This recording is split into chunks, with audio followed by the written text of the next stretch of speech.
कसे आहात सगळेजण? दिवाळीची तयारी चालू झाली असेलच. आज मी बेसनाच्या लाडूचा घाट घातलाय.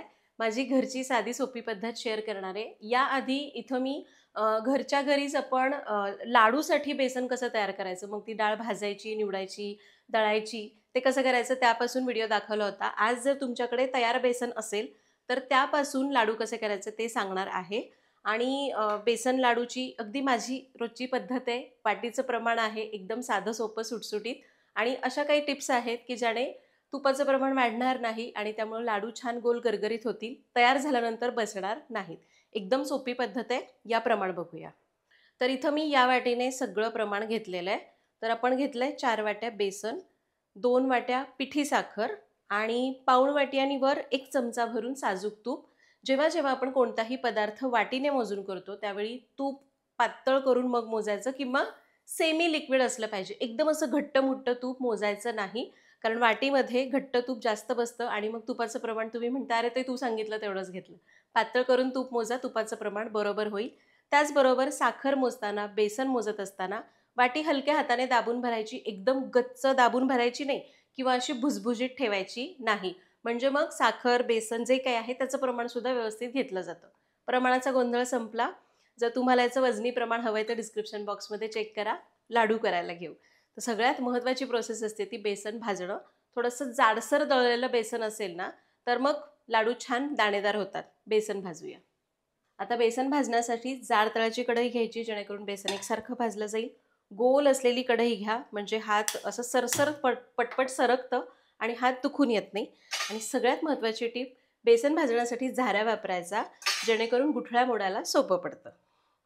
आता सगळं तूप एकत्र घालायचं नाही. 2 चमचे तूप आधी घालूया. घेतलेल्या तुपापैकी 3 मोठे चमचे भरून तूप घातलं. तूप असं कढईला लावून घेऊया. तूप हलकं गरम झालं की यामध्ये बेसन घालायचं. आता सुरुवातीला याला 2 मिनिटं चांगलं मिक्स करायचं. हे बघा, झाऱ्या घेतला ना तर असं असं केलं की व्यवस्थित गुठळ्या मोडल्या जातात आणि बेसन चांगलं भाजलं जातं. आता लक्षात घ्या, तुम्ही जर रेडीमेड बेसन वापरताय आणि ते बारीक दळलेलं आहे तर लाडू थोडेसे तळायला चिकटू शकतात. त्यासाठी काय करायचं, 4 वाट्या बेसन घेतलं तर त्यात पाव वाटी बारीक रवा घालायचा. आत्ताच घालायचा भाजताना, म्हणजे मग त्याला छान दाणेदारपणा येतो. तर बेसन 2 मिनिटं तुपात भाजलं. आता अजून तूप घालूया. आता हे बघा, एक 2 चमचे तूप मी शिल्लक ठेवलं. याचं कारण म्हणजे बेसन जुनं असेल तर तूप जास्त ओढून घेतं आणि नवीन असेल तर कमी तूप लागतं. त्यामुळं शेवटी ठरवायचं की उरलेलं तूप घालायचं की नाही.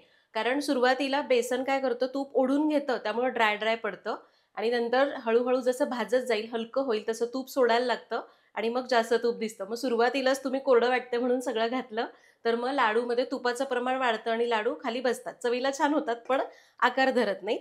त्यामुळं सुरुवातीला एवढ्या प्रमाणाला पाऊण वाटीच बेसन घालायचं, तूप घालायचं. उरलेलं 2 चमचे तूप शेवटी ठरवायचं लागेल की नाही. बघूयात आता आपल्याला लागतंय की नाही.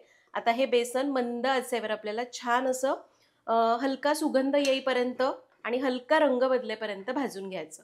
तर 10 ते 12 मिनिटं झालं मी याला भाजून घेते. हे बघा, आता बेसन भाजत आलंय, पूर्ण भाजलं नाही, रंग बदललाय पण अजून हलकं ओलं आहे.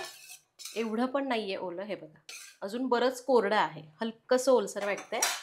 आता आपण घालूयात उरलेलं तूप.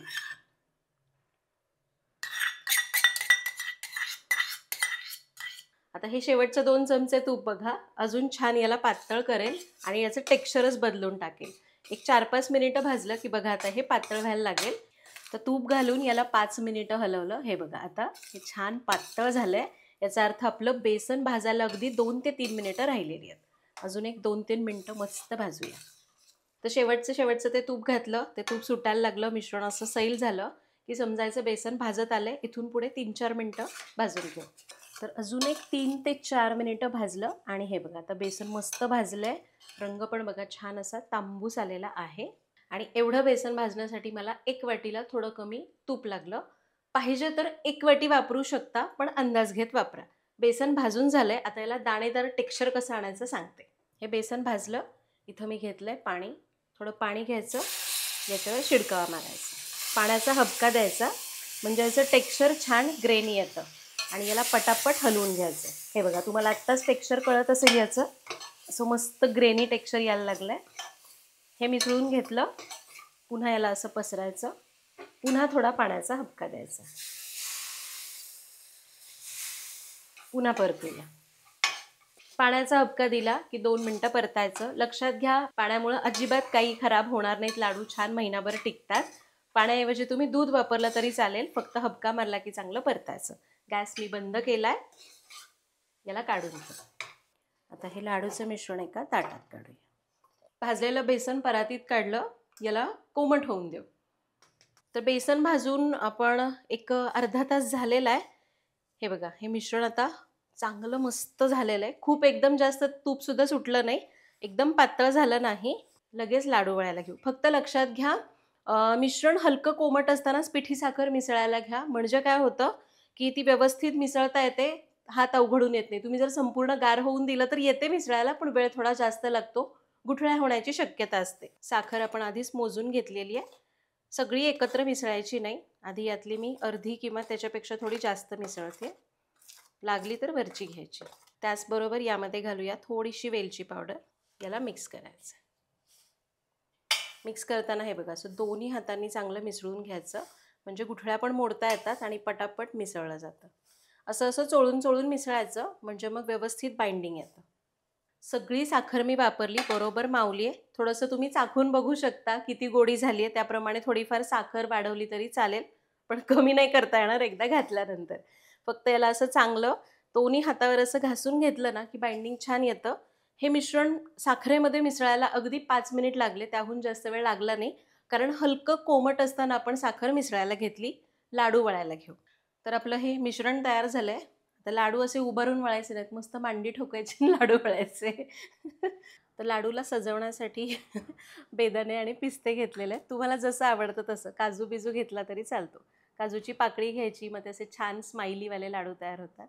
आणि असे एकसारख्या आकाराचे लाडू वळायचे. हे लाडू पटापट वळले जातात, त्यामुळे एकटीने वळले तरी चालतील. लहान लहानच लाडू वळायचा.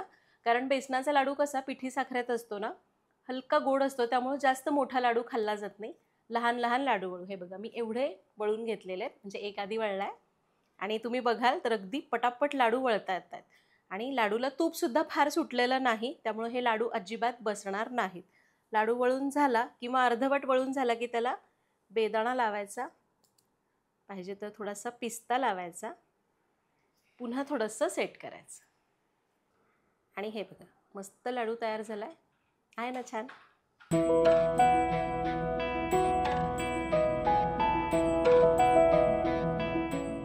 तर इथं फक्त लाडू करताना एक गोष्ट लक्षात घ्या. लाडू सुरुवातीला जेव्हा आपण हातावर असं दाबून वळत असतो ना, हाताच्या उष्णतेमुळे थोडंसं तूप सुटतं आणि सुरुवातीला वाटतं की लाडू बसायला लागलेत की काय, पण काही नाही. ताटामध्ये ठेवले की तसे थोडा वेळ ठेवून दिले की पुन्हा चांगले आकार धरतात.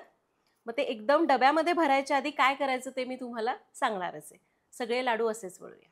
तर सगळे लाडू करून झाले आणि एकदम गोल गरगरीत झालेले आहेत, म्हणूनच असे ताटात फिरतायत, बसलेले नाही आहेत. छान असे गोल गोल तयार झाले.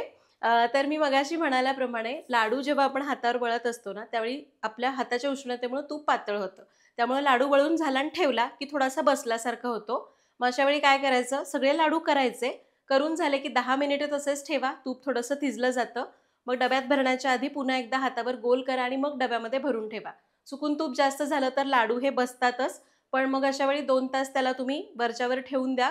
थोडेसे सेट झाले की गोल करून डब्यात भरा. थोडेसे बसतील, फार बसणार नाहीत. एवढ्या प्रमाणामध्ये 22 छोटे छोटे लाडू तयार झाले. मोठे गेले तर कमी होतील, अजून छोटे गेले तर जास्त होतील. यातला एक लाडू तुम्हाला तोडून दाखवते. तर हे बघा, काय सुरेख लाडू झालाय. अजिबात टाळ्याला चिकटणार नाही. टेक्स्चरवरनं तुम्हाला समजतंय. फक्त तुपाचं प्रमाण लक्षात ठेवा. 4 वाटी बेसनाला पाऊण वाटी आणि त्यापेक्षा जास्त तूप लागतं. फार फार तर 1 वाटी लागेल, त्यापेक्षा जास्त लागणार नाही. करून बघा, कमेंटमध्ये सांगा. भेटूयात पुढच्या भागात. तोपर्यंत सर्वांना दिवाळीच्या खूप मनापासून शुभेच्छा.